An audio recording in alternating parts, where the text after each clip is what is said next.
Good day, everybody. Thank you for the kind invitation given to me to deliver this lecture. Special thanks to Professor Gopinath.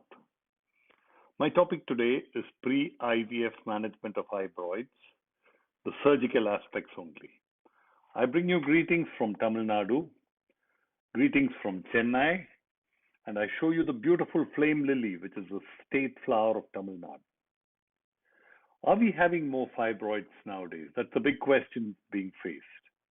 Yes, if you ask me, less babies, older age, altered hormonal status, more myomas in the dark skin where we all belong to, the diet, red meat, fried food versus vegetables and fruits, is that also a factor?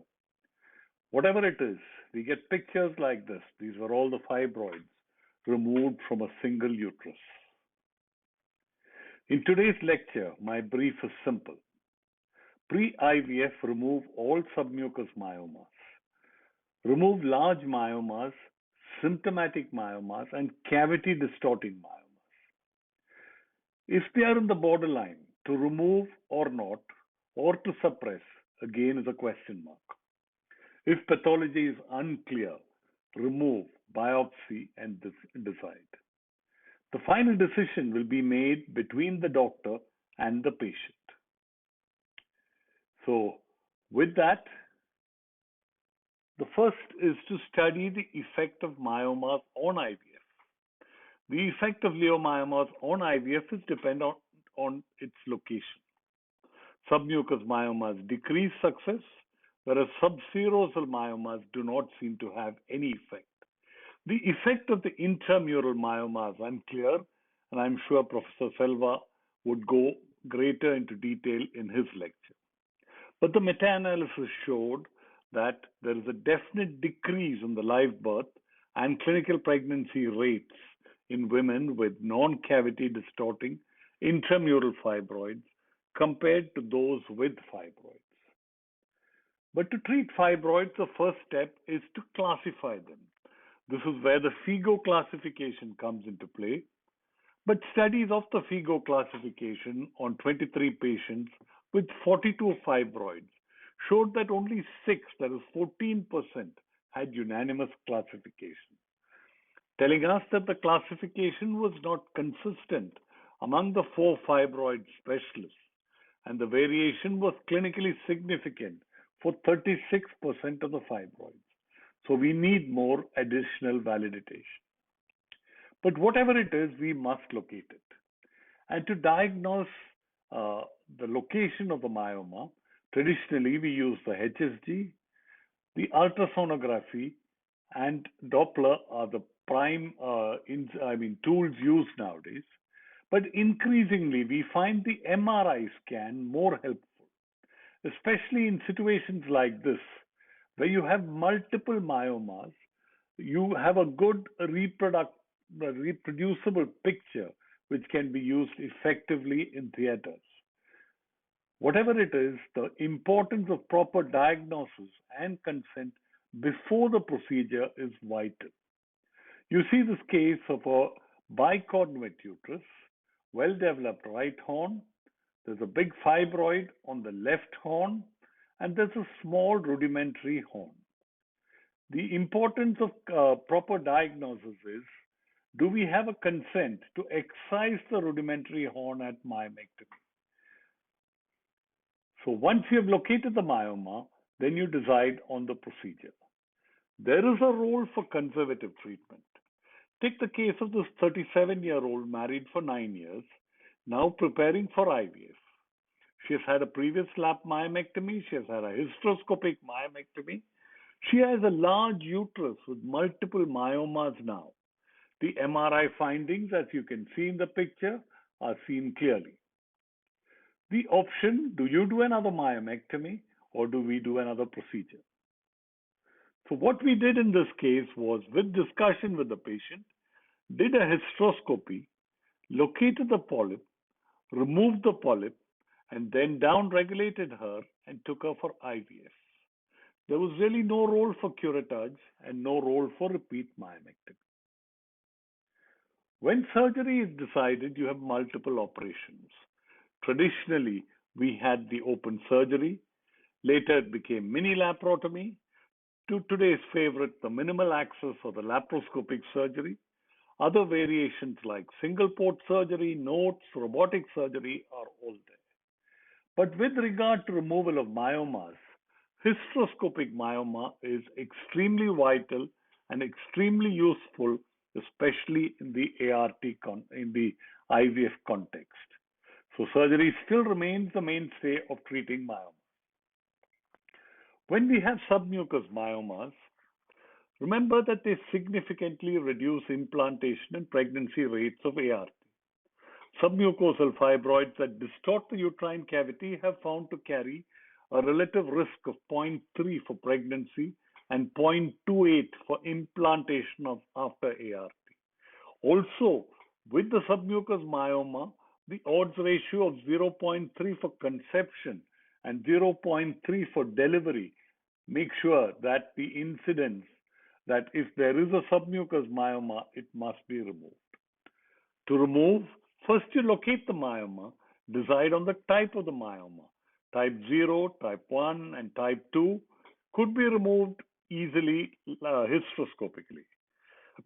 But if the myoma is large or it is type 3, then is there a role for GnRH analogs to shrink the myomas to below 6 centimeters? It is controversial. Get the consent for a true stage procedure. If needed, laparoscopy also or conversion to laparotomy. Check the setup, soften the cervix to introduce the resectoscope, use vasopressin injection, and check up the entire setup routinely before every procedure.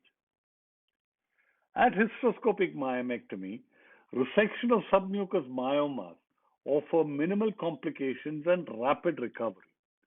Few reported cases of uterine rupture with this technique have been reported, and intrauterine adhesions could occur. Patients could even attempt a vaginal delivery. So what is done here is basically a procedure using the bipolar resectoscope, using normal saline as medium. The resectoscope goes in, myoma is identified, and you go and shell it out.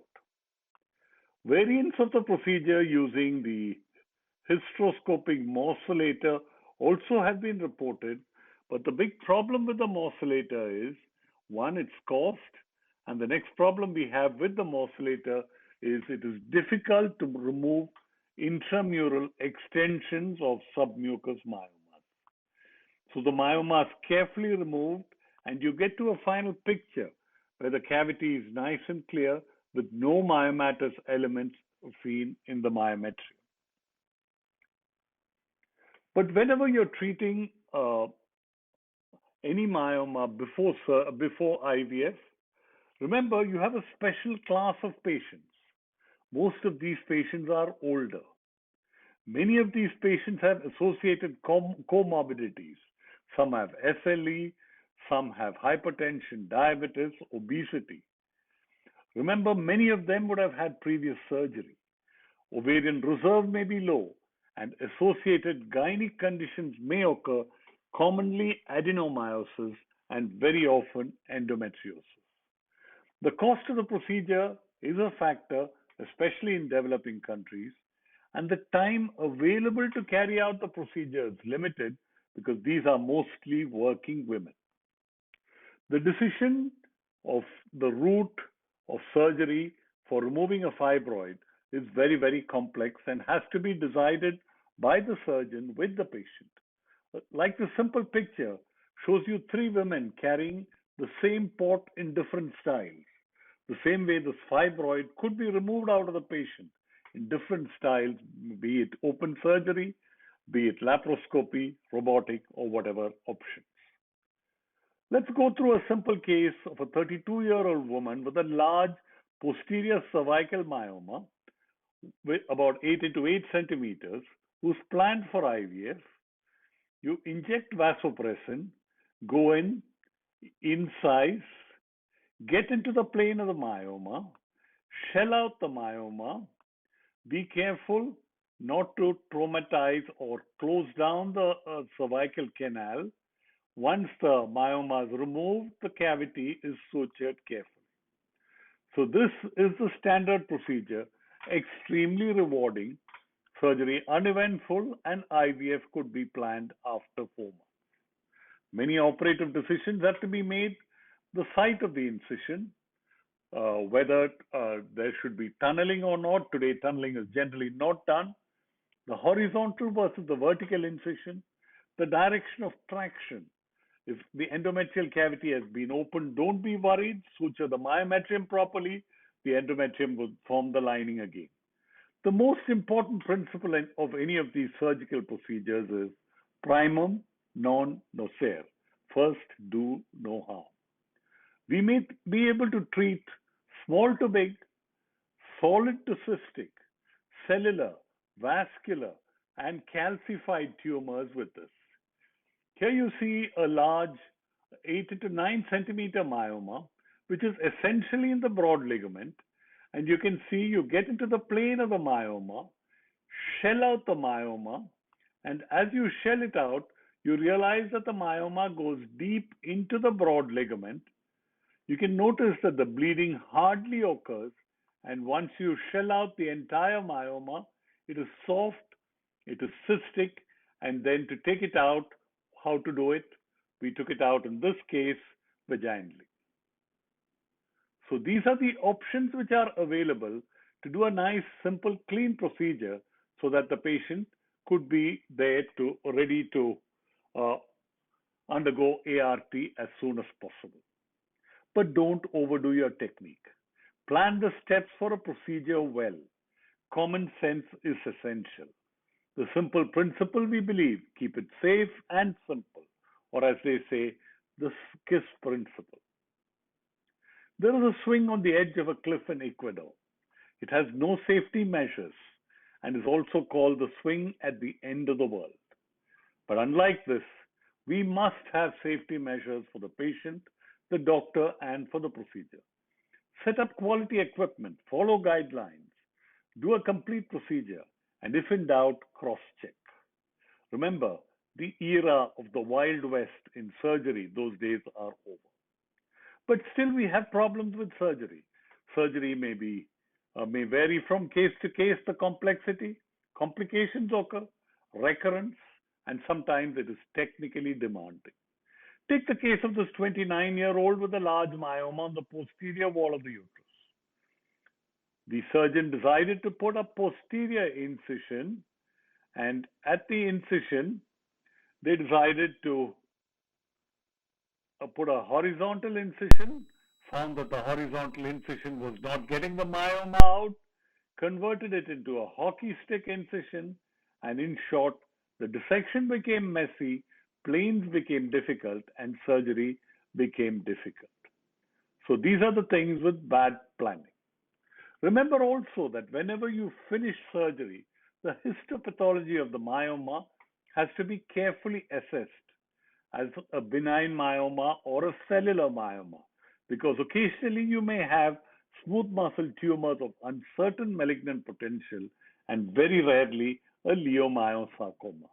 So the need for an expert pathologist, and if there is anything, follow up carefully.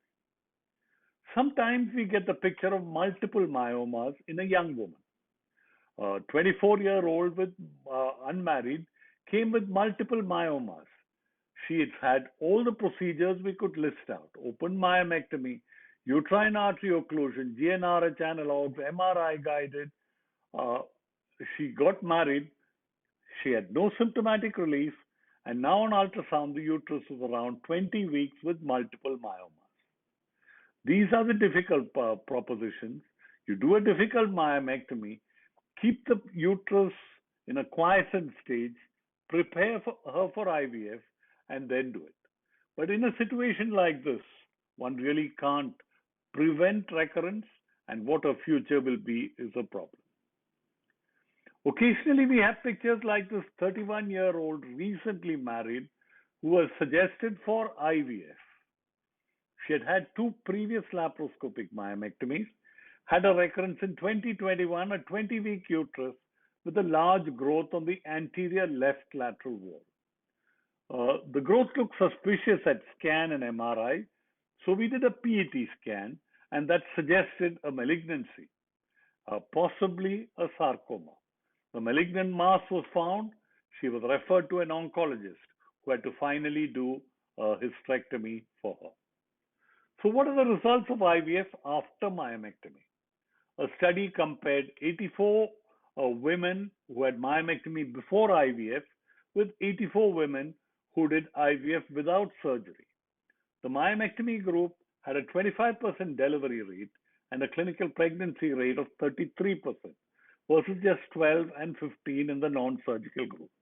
Hence, myomectomy before ART improved pregnancy in infertile patients with submucosal myomas and intramural myomas. In subserous myomas, myomectomy before ART did not affect pregnancy outcomes. So, in conclusion, in management of myomas before IVF, choose carefully, plan wisely, assess options, and operate correctly, resulting in a happy patient and in a happy doctor. I hope you will accept the challenge of the myomas. Thank you all for your kind invitation. And smile. It's infectious and spreads. I know you're all itching to do this, but remember that that's just an autumn leaf that fell on the sidewalk and made the most beautiful smile. Thank you very much.